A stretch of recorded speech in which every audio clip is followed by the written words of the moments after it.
Assalamualaikum. Welcome back to the course How to Become an Influencer on Instagram. Last time हमने stories के बारे में discussion की थी. इस दफ़ा हम बात करेंगे इंस्टाग्राम पोस्ट के बारे में. पोस्ट वो होती हैं जो आपके प्रोफाइल में नज़र आती हैं और बाकी लोगों को अपनी फीड्स में नज़र आती हैं. ये जो हैं पिक्चर्स भी हो सकती हैं और ये शॉर्ट वीडियोस भी हो सकती हैं. इनको आप इस तरह बनाते हैं कि आप अपने इंस्टाग्राम की प्रोफाइल में जाएं तो बिल्कुल नीचे एंड में एक प्लस का साइन होता है. इसको आप क्लिक करें तो आपका फ़ोटो लाइब्रेरी खुल जाती है. वहाँ से जो आपने पिक्चर या वीडियो सेलेक्ट करनी है वो आप चूज़ करते हैं और फिर नेक्स्ट दबा देते हैं. जब आप नेक्स्ट दबा देते हैं तो आपके पास फ़िल्टर्स और एडिट्स की ऑप्शंस आती हैं. फ़िल्टर्स में आपके पास हर तरह के डिफरेंट एडिट्स आते हैं जिनको आप सिलेक्ट करते हैं तो एक कलर सा एक लुक अप्लाई हो जाती है आपकी फ़ोटोज़ और वीडियोस के ऊपर. अगर आपको इंस्टाग्राम में से कुछ पसंद आता है तो अच्छी बात है. और एडिट में आपके पास बहुत सारी ऑप्शंस होती हैं कि आप उसकी ब्राइटनेस, उसकी contrast, saturation, colours, shadows, highlights सब एडिट इसके अंदर कर सकते हैं. ज़रूरी नहीं है कि आप अपनी पिक्चर्स की एडिटिंग इंस्टाग्राम की ऐप के अंदर ही करें. जैसे फॉर एग्जांपल मैं अपनी पिक्चर्स की एडिटिंग या तो कंप्यूटर के ऊपर एडोब लाइटरूम पे करती हूँ या फिर फ़ोन में लाइटरूम की ऐप पे एडिट करती हूँ या स्नैपसीड की ऐप में एडिट करती हूँ. जो भी ऐप ऐसी आपको लगती है जो आपके स्टाइल से मैच करती है, जिसमें वो ऑप्शंस हैं जो आपके स्टाइल से मैच करती हैं, वो आप इस्तेमाल करें. या जो आपको इस्तेमाल करना आसान लगे वो आप इस्तेमाल करें और अपनी पिक्चर्स को एडिट करें. ठीक है, फिर आप उनको बेशक इंस्टाग्राम पर डाल सकते हैं. सबसे अच्छा तरीका यही है कि आप लाइटरूम इस्तेमाल करें, उस पर अपनी पिक्चर्स एडिट करें और फिर इंस्टाग्राम पर डालें. उसके बाद आप नेक्स्ट दबाते हैं तो आपके पास राइट अ कैप्शन की ऑप्शन आ जाती है. यहाँ पर आपने जो अपने कैप्शन में डालना है वो आप लिखेंगे और फिर शेयर का बटन दबा देंगे जहाँ से आपकी पिक्चर या वीडियो अपलोड हो जाएगी, आपकी प्रोफाइल पे नज़र आने लगेगी और बाकी लोगों की फीड्स में आने लगेगी. कोई भी आपकी प्रोफाइल पे आएगा तो उनको हमेशा वो वहाँ पर नज़र आएगी. अच्छा, पोस्ट में आपकी जो पिक्चर्स होनी चाहिए और वीडियोज़ होनी चाहिए वो हाई क्वालिटी होनी चाहिए. ठीक है, चाहे कलर्स कोई भी हों, स्टाइल कोई भी हो, क्वालिटी पे कॉम्प्रोमाइज़ आपको नहीं करना चाहिए.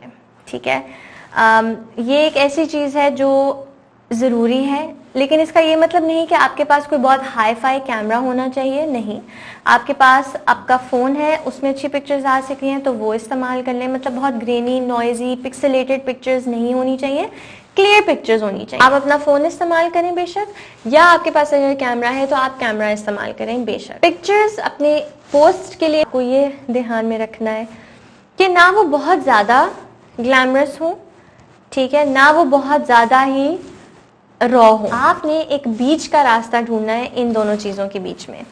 पहले लोग बहुत ज़्यादा इंस्टाग्राम पर ग्लैमरस पिक्चर्स खींचते थे, लेकिन वो ज़रूरी नहीं है और उसकी वजह ये है कि वो फिर रिलेटेबल नहीं रहता. वो बहुत मेड अप यानी बहुत बना हुआ और फेक लगता है. ठीक है, रियल नहीं लगता. आपने अच्छी साफ तस्वीर लेनी है. ठीक है, ये ज़रूरी है. बहुत ग्लैमरस ना हो, साफ सुथरी क्लियर तस्वीर लेनी है जो कि क्रिएटिव भी हो सकती है, जैसी मर्जी उसका स्टाइल हो सकता है.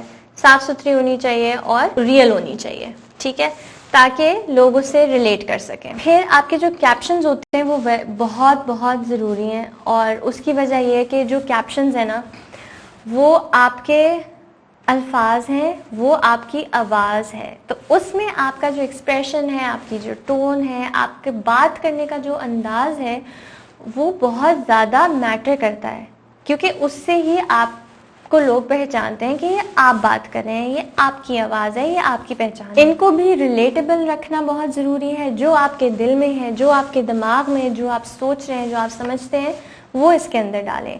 पहले ज़माने में लोग इतने लंबे कैप्शंस नहीं लिखते थे, लेकिन फोहर की एक रिपोर्ट के मुताबिक 2016 से लेकर अब 2020 तक कैप्शंस की जो लेंथ है वो बढ़ती चली जा रही है. माइक्रो ब्लॉग्स का कॉन्सेप्ट आ गया है. ठीक है, यानी लंबी लंबी कैप्शंस लिखने का. अब जो है लॉन्ग कैप्शंस अप्रिशिएट होते हैं, लोग उनको पढ़ते हैं. एक अच्छा लंबा कैप्शन लिखने का तरीका ये है कि आप उसके शुरू के हिस्से में कॉन्टेक्स्ट दें, यानी जिस चीज़ के बारे में आप बात कर रहे हैं उसका आइडिया दें उस बात को एक्सप्लेन करें। सेकेंड पार्ट में आप उसमें अपनी स्टोरी, अपनी बात बताएं कि आपका इस चीज़ के बारे में क्या ख्याल है, या आप इस चीज़ को अपनी ज़िंदगी में कैसे अप्लाई करते हैं नहीं करते, जो भी जिस चीज़ के बारे में बात हो रही है। और फिर एंड में आप लोगों से पूछें कि उनका क्या ख्याल है और वो कैसे करते हैं। ठीक है, एक एग्जाम्पल मैं आपको देती हूँ अपनी प्रोफाइल से। कुछ दिनों पहले ही मैंने ये डाली थी। इस कैप्शन में मैंने लिखा है पहले हिस्से में कि 2020 सबके लिए कितना मुश्किल साल था और क्या क्या लोगों ने देखा और लोगों ने इसमें एक्सपीरियंस किया। सेकेंड पार्ट में मैंने अपने बारे में बात की कि मैंने इस साल में क्या सीखा और मेरा सबसे अच्छा टाइम इस मुश्किल साल में अच्छा टाइम किस तरह गुजरा, कौन कौन सी चीज़ें अच्छी थी। आखिर में मैंने लोगों से पूछा आप बताएं कि आपने इस साल में क्या सीखा और कौन सी अच्छी चीज़ें आपके साथ इस साल में हुई। ठीक है, तो ये एक एग्जाम्पल है ऐसे कैप्शन का जो कि लंबा है, जो कि इंगेजिंग है, जो कि रिलेटेबल है और जो कि रेलिवेंट है किसी ऐसी चीज़ के बारे में जो कि रेलिवेंट है, मतलब आजकल में हो रही है, जो कि एक ऐसी खुसूसन ऐसी बात है जिसमें लोग आजकल दिलचस्पी रख रहे हैं। दूसरा, उसमें फिर मैंने अपने बारे में बात की और तीसरा फिर मैंने लोगों से पूछा। ठीक है, तो ये एक एग्जाम्पल ऐसी पोस्ट की है। आपकी टोन ऑफ वॉइस यानी आपकी बात करने का तरीका बहुत मैटर करता है, क्योंकि आप अपनी पोस्ट को इस तरह समझें कि जब भी कोई नया इंसान आता है आपसे मिलने असल में, तो आप हमेशा एक फ्रेंडली और एक वेलकमिंग टोन इस्तेमाल करते हैं। यही पसंद किया जाता है, तो इसमें भी यही पसंद किया जाता है। पोस्ट में अगर कोई नया इंसान आपकी प्रोफाइल पे आ रहा है तो वो आपकी पोस्ट हमेशा देखेगा, वो पोस्ट देखेगा और वो नीचे आपके कैप्शंस पढ़ेगा, और जो कैप्शंस पढ़ेगा तो उसमें से उनको ऐसा लगना चाहिए कि अगले बंदे की आवाज़ एक फ्रेंडली है और एक वेलकमिंग आवाज़ है। ठीक है, इसमें आपको इस चीज़ का ख्याल रखना है। ऐसा भी होता है लाइफ में कि आप लोगों से मिलते हैं और आप उनसे बातचीत करते हैं, लेकिन आप उनको इतना जानते नहीं हैं, तो आप हमेशा एक फ्रेंडली और वेलकमिंग टोन ही इस्तेमाल करेंगे, राइट। लेकिन बहुत सारे लोगों को आप बहुत अच्छी तरह जानते हैं, तो आप ज़रूरी नहीं समझते कि हर वक्त आपकी टोन फ्रेंडली हो, और उससे फ़र्क भी नहीं पड़ता। आप उनसे तमाम बातें करते हैं और आप एक बहुत नेचुरल तरीके से बात करते हैं और आपको उसमें इतनी एफर्ट नहीं डालनी चाहिए। वो आपकी स्टोरीज में है कि आपको इतनी एफर्ट नहीं डालनी पड़ती। आप लोगों से ऐसे बात करते हैं जैसे आप उन्हें बहुत ज़्यादा जानते हैं और वो आपको भी बहुत ज़्यादा जानते हैं। उसमें ज़रा ज़्यादा कंप्लीटली रियल, ऑनेस्ट और ऑथेंटिक होना चाहिए, जैसे मैंने आपको पहले बताया पिछले एपिसोड में। इसमें मैं आपको कह रही हूँ कि पोस्ट में आपको थोड़ा सा ऐसे ख्याल रखना है जैसे आप लोगों को इतना नहीं जानते और वो भी आपको उतना नहीं जानते, तो एक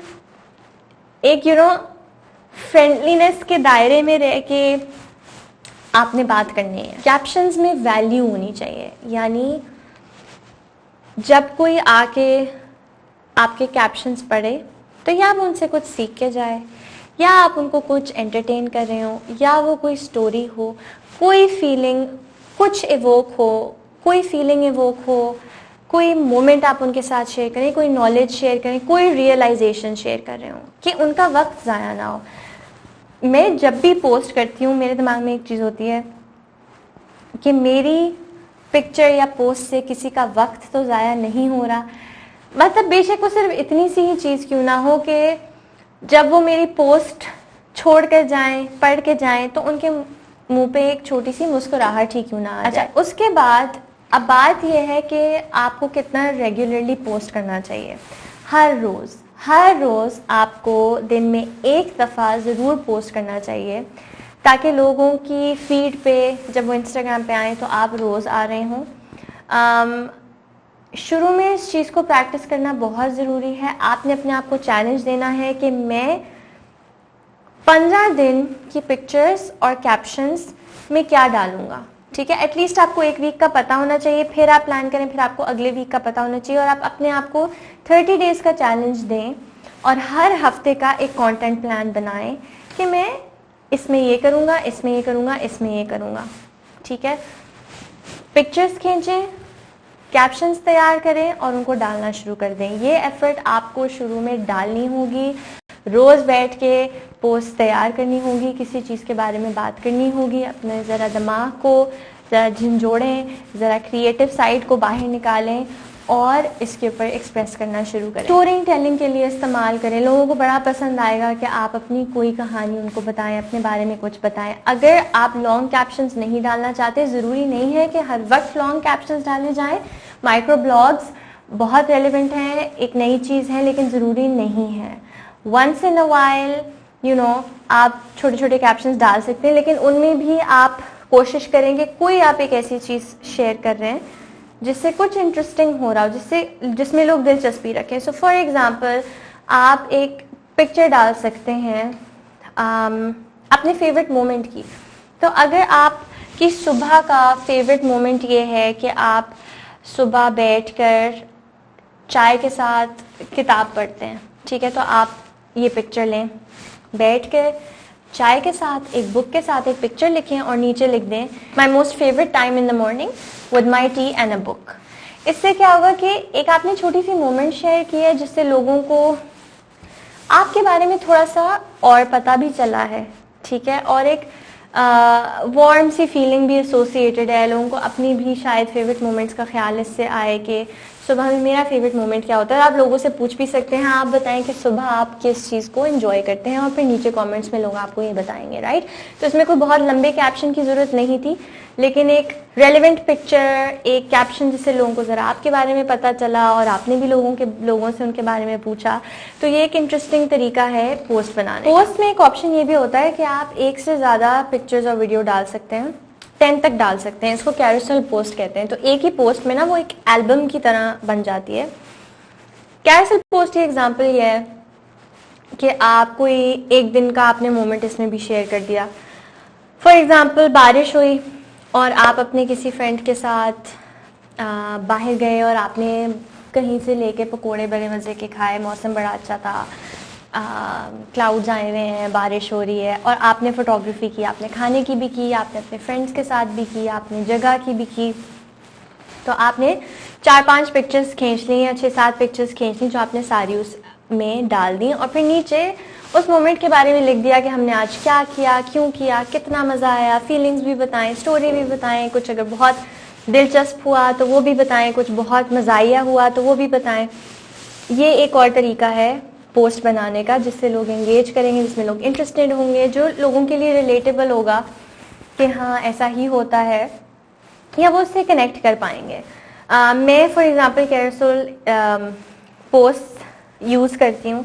जिस तरह फॉर एग्ज़ाम्पल मेरी एक पोस्ट में मैंने खाना बनाया था, तो मैंने उस पूरे प्रोसेस की बहुत सारी पिक्चर्स ले ली। वो कोई रेसिपी पोस्ट नहीं थी, लेकिन बस वो एक मोमेंट मैंने शेयर किया कि आज खाना बनाया और ये हुआ और फलाना हुआ, और उसमें मैंने एक छोटी सी स्टोरी शेयर कर दी है जिसमें थोड़ी सी फ़नी भी है और जो थोड़ी दिलचस्प भी है, और ये मैंने उसके अंदर कैप्शन में डाला। तो आई होप आपको समझ आ गई हो कि इंस्टाग्राम पोस्ट को कैसे इस्तेमाल करते हैं, उन्हें कैसे यूज़ करते हैं और उनको अच्छा और इंटरेस्टिंग कैसे बनाते हैं।